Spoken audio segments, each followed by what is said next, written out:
n'appartient à personne, ni à un milliardaire quel qu'il soit, ni à une puissance étrangère, ni à un parti politique. TVL, c'est l'indépendance au service de votre information. Cette liberté, c'est aussi ce qui met une cible sur notre dos.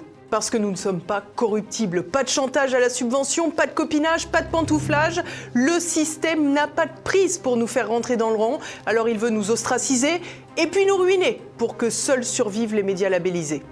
Ils nous ont déjà frappés partout, sur les réseaux sociaux, sur nos comptes bancaires, sur notre chaîne YouTube. Et ils continuent. Et ils continueront. Ils ont un agenda. Ils veulent nous mettre à terre avant les prochaines grandes échéances. Mais avec votre soutien, je le sais, nous tiendrons grâce à votre don. Nous continuerons de les gêner et nous grandirons encore ensemble. Le compte à rebours a commencé. Alors je compte sur vous dès maintenant.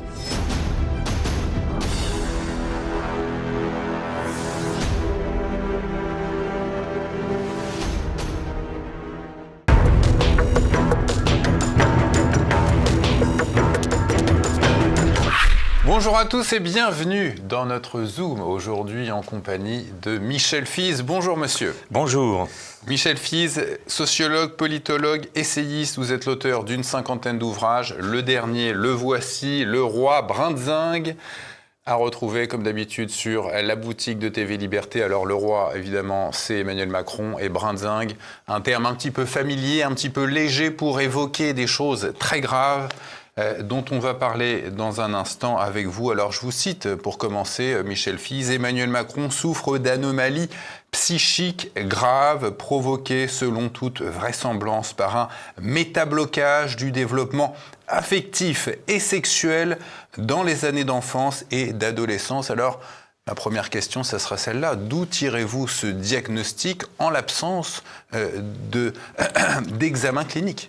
Alors, ce livre d'abord est un approfondissement et un affinement du précédent, un président anormal que j'avais présenté ici même il y a une année environ. Avec Élise Blaise. Voilà. Et donc, je me suis mis dans la posture que j'ai bien connue avec mes travaux sur l'adolescence, une posture psychanalytique.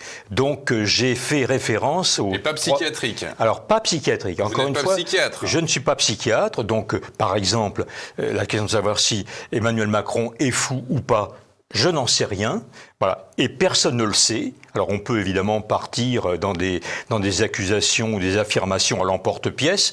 Bon, ça ne fait pas avancer, encore une fois, la raison.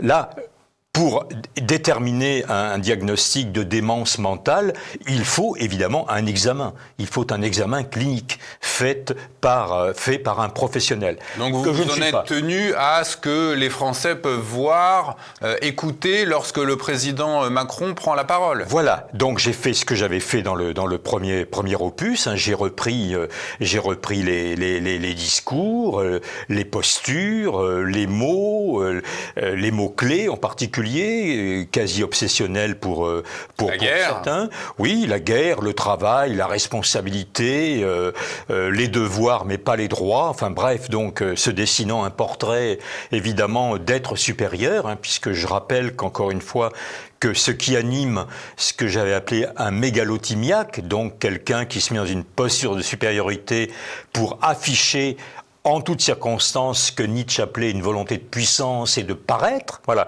Donc c'est ça le ressort. Donc c'est un ressort psychologique majeur. Voilà. Alors à partir de là, j'ai convoqué à la table d'examen les grands noms de la psychanalyse, Freud, Adler, Jung. Voilà, qui donne sur le personnage des explications, voilà, qui ne nécessitent pas, encore une fois, un tête-à-tête avec l'intéressé. Alors, je rappelle quand même que dans ce livre, je fais un travail scientifique, c'est-à-dire j'émets des interrogations. Je n'ai pas toutes les réponses sur tous les sujets et je pose beaucoup d'hypothèses, dont certaines sont validées par rapport à ce que je pouvais affirmer dans le précédent livre. Par exemple, la notion de danger dont on parlera, bon, pour moi, c'est plus une hypothèse. Aujourd'hui, c'est une conclusion donc de cette pathologie. Voilà. Donc, ce que l'on peut dire avec certitude, et je le dis avec certitude, c'est une personnalité pathologique. Maintenant, moi je mets en garde et je me suis tenu à distance de ces accusations frontales, de perversion narcissique, de psychopathie, de démence. Tout cela est contre-productif en l'absence d'examen clinique. Absolument, absolument. Et c'est même servir l'intéressé, parce que l'intéressé va se dire, bon, bah là, il m'adresse des scuds, voilà, qui ne sont pas démontrés. Voilà. Donc je pense qu'il faut passer par une étape plus raisonnable. Alors avant d'en venir à l'analyse que vous faites du président de la République, peut-être qu'on peut se pencher sur l'analyse qu'il a de lui-même. C'était en 2017, pendant la campagne présidentielle, quand il est interviewé par plusieurs journalistes de Mediapart. Il a cette sortie: « Si je n'étais que la cupidité, je n'aurais pas choisi de quitter la banque d'affaires, ou alors je serais un être extrêmement complexe, voire pervers ». Et à la suite de cette sortie, il a un petit rictus, un silence s'installe sur le plateau. Qu'est-ce que vous pouvez penser de cette déclaration ? Oh, pas grand-chose. Encore une fois, sauf à dire qu'elle exprime que finalement, pour être dans la centralité, il va choisir d'une manière très opportuniste, parce qu'il est très opportuniste. Donc la présidence de la République, ça a été aussi une opportunité pour dépasser un cheminement antérieur dont il avait peut-être d'ailleurs fait le tour. Voilà, donc banquier un jour, président un autre jour. Donc il est. Je suis socialiste, mais je ne suis pas socialiste. Oui, bien sûr. Encore une fois, il dit tout et son contraire. C'est ce que j'ai exposé dans la deuxième partie sur l'anormalité politique. La normalité politique est fondée sur des décisions erratiques, surprenantes, étonnantes, inutiles, nuisibles. Bon, on en parlera avec la dissolution peut-être.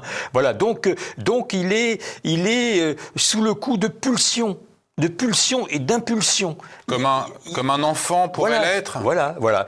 Un adolescent le serait aussi. Oui, voilà. Vous voyez, par exemple, pour démontrer la toute-puissance infantile et le fait qu'il a vécu un traumatisme, on ne peut pas en identifier la nature exacte. Oui, alors vous dites, il a subi un métablocage affectif et sexuel dans les années d'enfance et d'adolescence. Est-ce qu'on peut imaginer quelle en serait l'origine ? Alors, tout un faisceau de facteurs. Bon, en commençant par la famille quand même, parce que le rapport aux parents est un rapport quand même assez inédit. Ouais. C'est-à-dire, un père froid, assez distant, avec lequel apparemment il n'a pas eu de longs échanges. Une mère qui est un peu éloignée également. Bon, le rôle de la grand-mère qui vient se présenter comme finalement le membre parent substitutif, très rapidement, qui va accompagner le jeune Macron dans sa toute-puissance. Donc, quelque part, au départ, il n'a pas été bordé par des limites, il n'a pas été bordé par des repères. Il s'est installé dans la transgression. Voilà. La transgression, notamment avec cette rencontre qu'il fait avec la personne qui deviendra son épouse, Brigitte Macron, quand il a 15 ans. Voilà, alors ça, vous voyez, on peut dire des choses avec certitude et dire beaucoup de bêtises par ailleurs, ou en tout cas des affirmations non démontrées. Bon, c'est une transgression, parce que le fait, d'abord, pour un jeune homme d'entretenir une relation avec une personne adulte, de surcroît son professeur, c'est a priori une anormalité sociale. Ça s'appelle un détournement de mineur. Je rappelle que, oui, Gabrielle Russier a eu moins de chance en 1968, quand étant tombée amoureuse d'un élève de terminale, elle a mis fin à ses jours, voilà, condamnée, et elle a mis fin à ses jours. Voilà. Donc, de toute façon, là, il y a quelque chose qui, en soi, déjà, est une anomalie. Alors après, il y a le jeu des deux protagonistes. Qui joue quoi ? Quel rôle joue l'un ou l'autre ? Alors, il y a quelque chose que je développe aussi dans le livre, c'est la question du masculin et du féminin. Vous avez un individu, Emmanuel, dont la masculinité peut-être poser problème, jusqu'à évoquer ce complexe de virilité, voilà. Et puis de l'autre côté... Pourquoi sa masculinité poserait problème ? Eh bien, tout simplement, peut-être parce que il n'a pas eu un cheminement identitaire. De garçon adolescent normal. Par exemple, Ouais. oui, il a pas eu, il est entré très très vite dans une relation affective et sexuelle avec une femme beaucoup plus âgée, voilà, qui s'est immédiatement positionnée comme femme par rapport à lui, qui a essayé d'être un homme. Et d'ailleurs, je constate que dans les dernières péripéties de Brigitte Macron à propos effectivement de cet humoriste, hein, où elle a traité Harry Habitant, oui, voilà. qui avait un certain nombre de féministes devant son théâtre et elle lui a dit « on va les faire dégager, ces sales connes ». Voilà, donc elle pose finalement une féminité très classique quelque part. Elle se pose en femme qui, quelque part, comme disait la fille de Madame Claude, est peut-être un peu transphobe. Hein, parce que bon, on est en une Madame société. Claude, qui était la responsable d'une maison close. Voilà, tout à fait. Close. Oui, même une série Paris, de maisons closes. Hein, bon, c'était on dirait le grand. La mère pontife. Macrel. Voilà. Ou le grand. Bon, enfin bref, donc quelque part, il y a des positionnements masculins, féminins, qui sont très traditionnels. Quand vous dites que le président refoule des choses, pensez à quelles choses? Alors, il peut y avoir des choses désagréables, hein, bon, liées à des relations familiales compliquées, non satisfaisantes, des déceptions.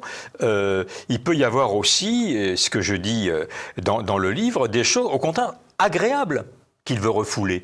Le fait d'avoir eu une relation très jeune avec une personne adulte. Bon. Probablement que c'est quand même une expérience agréable au départ pour un jeune adolescent qui est évidemment dans le désir sexuel comme tous les adolescents. Donc, mais socialement, c'est pas bien. Voilà. Donc, il peut y avoir un refoulement. Mais vous voyez, là, vous posez une excellente question pour laquelle il faudrait enquêter davantage. Donc, repartir au combat pour savoir qu'est-ce qui est refoulé exactement. On peut être que dans des scénarios d'hypothèse. Ce sentiment de supériorité dont vous parlez dans votre ouvrage à l'égard du président de la République, les Français ont pu s'en rendre compte. Qu'est-ce que cela révèle? Qu'est-ce que cela cache aussi? Alors, ça révèle quelque chose qui déplaît beaucoup à ceux qui nous écoutent quand j'en exprime l'idée, mais je pense que ça cache ce que Alfred Adler, le psychanalyste autrichien, appelait un complexe d'infériorité. Alors, je pense que le soubassement de tout ça, c'est une identité personnelle de M. Macron qui est extrêmement instable, malgré les apparences. D'où le fait d'endosser différents rôles qui sont autant de camouflage d'une réalité peut-être qui lui est insupportable. On l'avait vu au début de son premier mandat endosser différents habits, des déguisements. Certains diraient quand il s'était déguisé en aviateur, en footballeur. Enfin, il avait eu en mettant les tenues, quoi. Les gants de boxe, etc. Oui, voilà. Hein, voilà, donc quelque part, des bras légèrement gonflés à l'ordinateur pour faire croire qu'il est très musclé. Voilà. Donc je pense qu'il y a sans doute chez lui un rapport au corps un peu incertain. Alors, est-ce qu'il vit profondément ce complexe d'infériorité? Pas sûr, hein, mais un complexe d'infériorité, même inconscient, peut être très fort et peut-être orientateur d'un certain nombre de conduites. Donc c'est ce que Adler appelle la compensation. Donc, pour effectivement compenser cette infériorité qui peut aller jusqu'à un sentiment d'insuffisance virile, hein, eh bien, il va se mettre dans une posture qui emmerde les Français, hein, pardonnez-moi l'expression, de supériorité. Oui, voilà, supériorité. C'est-à-dire quelqu'un qui a toujours raison, hein, et qui n'accepte pas la moindre critique. Je relisais l'autre jour ce propos de l'ambassadeur américain qui avait osé dire. Alors d'abord, c'est vrai que c'était pas le propre d'un ambassadeur de s'avancer sur un terrain qui n'est pas de son champ de responsabilité, mais il avait dit que M. Macron n'en faisait pas assez pour la lutte contre l'antisémitisme. Bon, ça avait entraîné effectivement une réaction très très vive de l'intéressé, voilà, qui ne supporte pas la contradiction. Hein, donc je répète ce que je disais déjà il y a quelques mois, Emmanuel Macron, c'est moi sans les autres, hein, ou les autres qui sont de petits caporaux. Voilà. de petits Des gens qui adjuvants. ne sont rien, dit-il. Oui, bien sûr, bien sûr, bien sûr. Hein. D'où le fait que, quelque part, c'est peut-être pas insignifiant non plus. Moi, je vous trouve du travail en traversant la rue. Vous êtes insignifiant, je suis tout puissant. Oui. Et alors, jusqu'à des choses quand même cocasses. C'est lui qui provoque cette dissolution qui est véritablement une très mauvaise décision, qui a été extrêmement nuisible. Voilà. Mais il ne reconnaît pas la culpabilité. C'est la faute des autres. Maintenant, vous avez les cartes en main, vous devez vous entendre, faites un compromis, du PS aux Républicains. Ah, vous ne le faites pas, donc vous êtes des incapables. Si le président d'Aventure regardait l'entretien qu'on est en train de tourner, Michel Fils, quelle serait selon vous la réaction, sa réaction ? Oh bien, quelque part que nous serions dans l'affabulation, dans des critiques de fada, pour reprendre peut-être le terme qu'il aime. Vous penseriez que ça le ferait rire, que ça le ferait jouir ?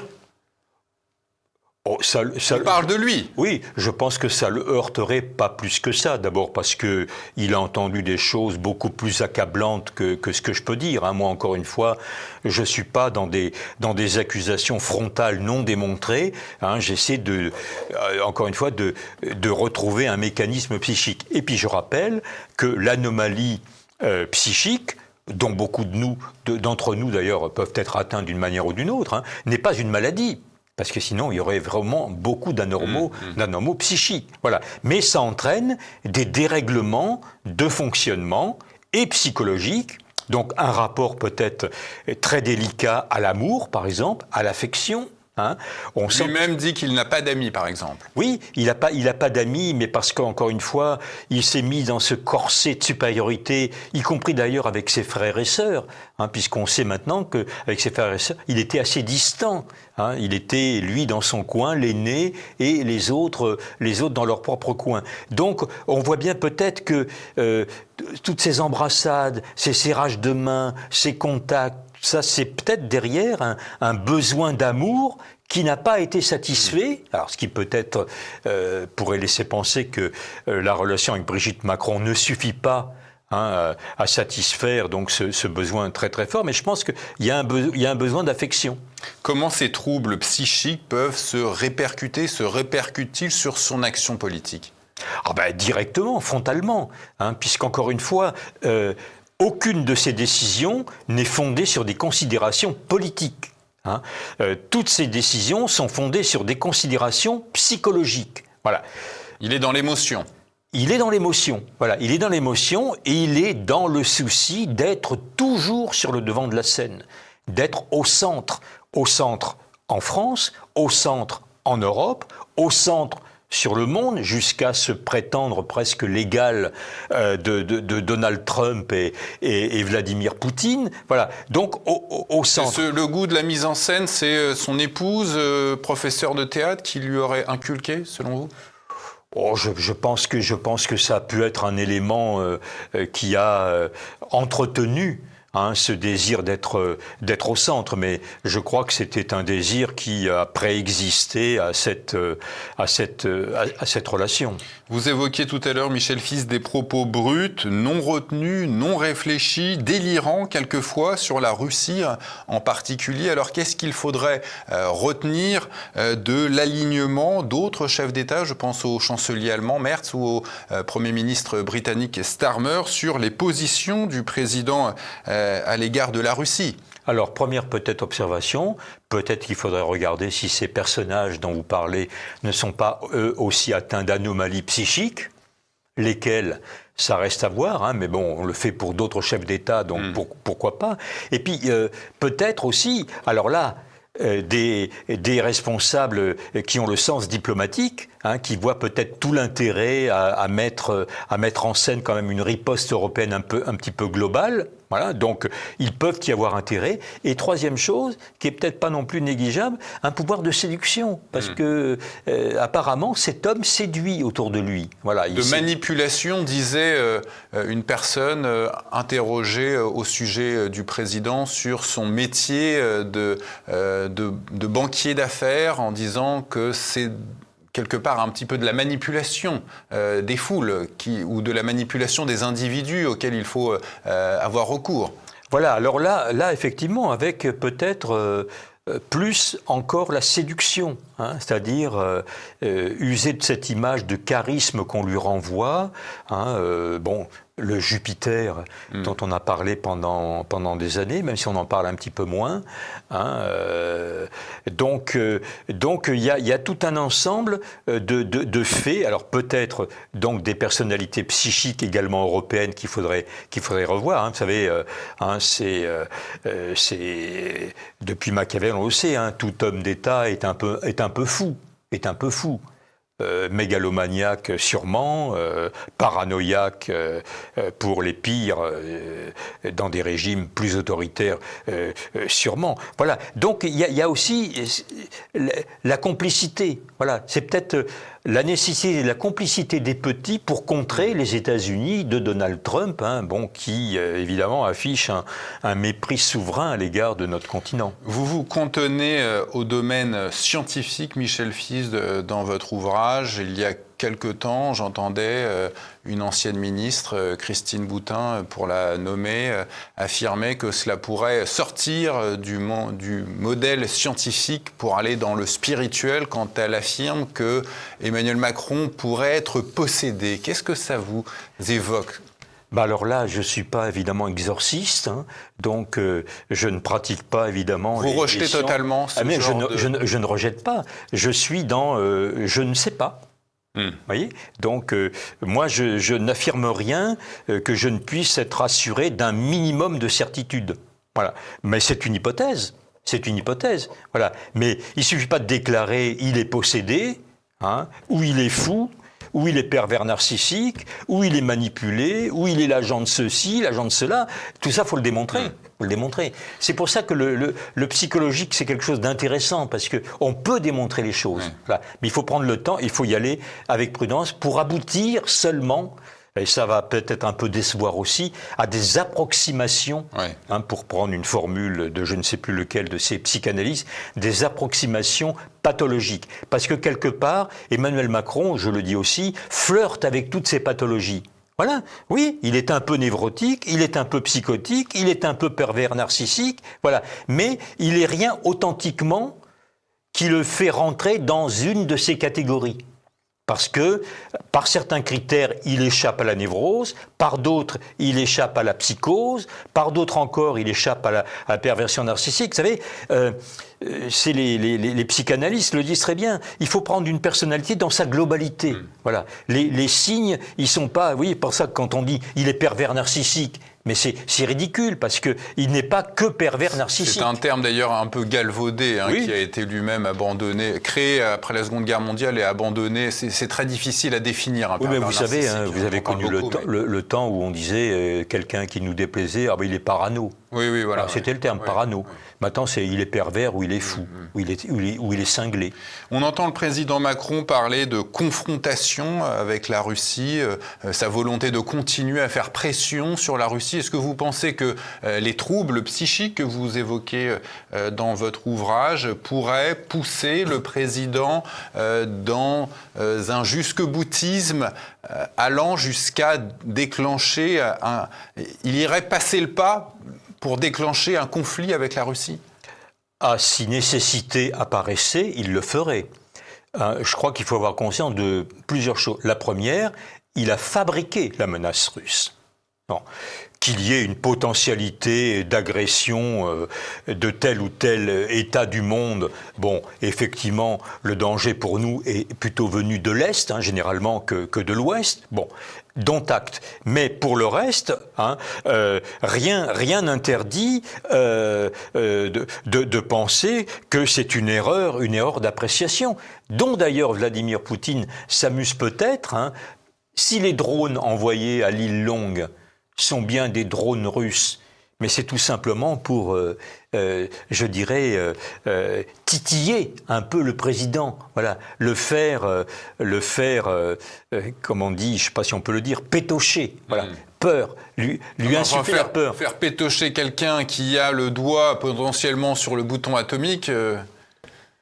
Voilà, et qui est dans un environnement politique particulièrement médiocre, Hein, probablement le plus médiocre qu'on a connu depuis toute l'histoire de l'humanité. Je crois qu'il faut aller jusque-là. Hein, voilà, on a eu M. Castaner, ministre de l'Intérieur, quelques années quand même. Oui, mais bon, il y avait, vous savez, le principe d'une cour, hein, puisque nous parlons du roi, hein, le principe d'une cour, c'est d'avoir des courtisans, d'avoir des fidèles, hein, d'avoir des gens qui, effectivement, ont le doigt sur la couture du pantalon, qui exécutent... pas que des bouffons, quoi. Voilà, mais pas que des bouffons. Mais pour le reste, hein, à part quelques personnages, mais qui... ont disparu quand même les uns après les autres. Hein. Je crois que Emmanuel Macron est redevenu un homme seul. Un homme seul.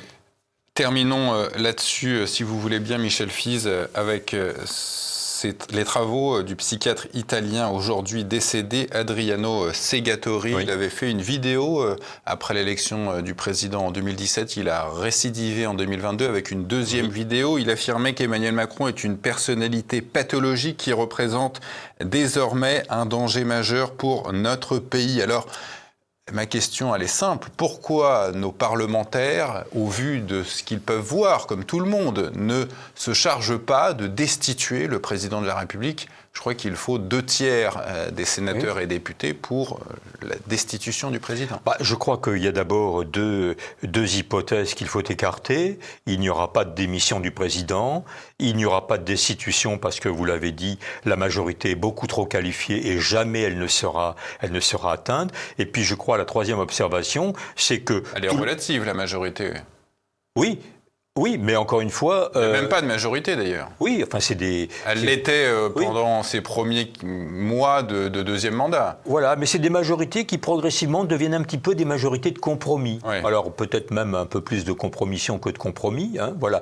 Bon, donc, quelque part, Emmanuel Macron va jouer toujours sur le ressort qu'il a utilisé, la durée. La durée. Il va durer. Il va durer. Mais pourquoi ces parlementaires refusent de Mais faire parce qu'encore une fois, ils ont intérêt à ce que rien ne bouge vraiment, hein, parce qu'entre ceux qui voudraient la dissolution, mais d'autres qui ne la voudraient pas parce qu'elle ne leur serait pas favorable, entre ceux qui voudraient une élection présidentielle même anticipée et ceux qui ne la veulent pas, bon, il y a des divergences de vues. Donc il n'y a aucun scénario qui paraît viable. Donc, continuons comme ça. Hein, allons jusqu'au terme. Hein. D'ailleurs, le terme se rapproche. Et donc maintenant, il est évident que je pense que les choses ne bougeront pas. Alors, sauf peut-être hypothèse d'un renversement du gouvernement Lecornu, qui pourrait peut-être quand même arriver. Après, que se passera-t-il ? Donc, mais il serait capable de renommer un Premier ministre. Voilà, un peu de son choix, en prenant une personnalité peut-être totalement inattendue. Voilà. Mais encore une fois, durer. Voilà, durer jusqu'au terme, et peut-être même au-delà du terme. Revenir en 2032, pourquoi pas ? Oui, ou je pense que les Français quand même auront compris, donc ça me paraît quand même une hypothèse pour moi peu crédible, hein, mais par contre, rester un peu plus longtemps. Donc, l'article 16.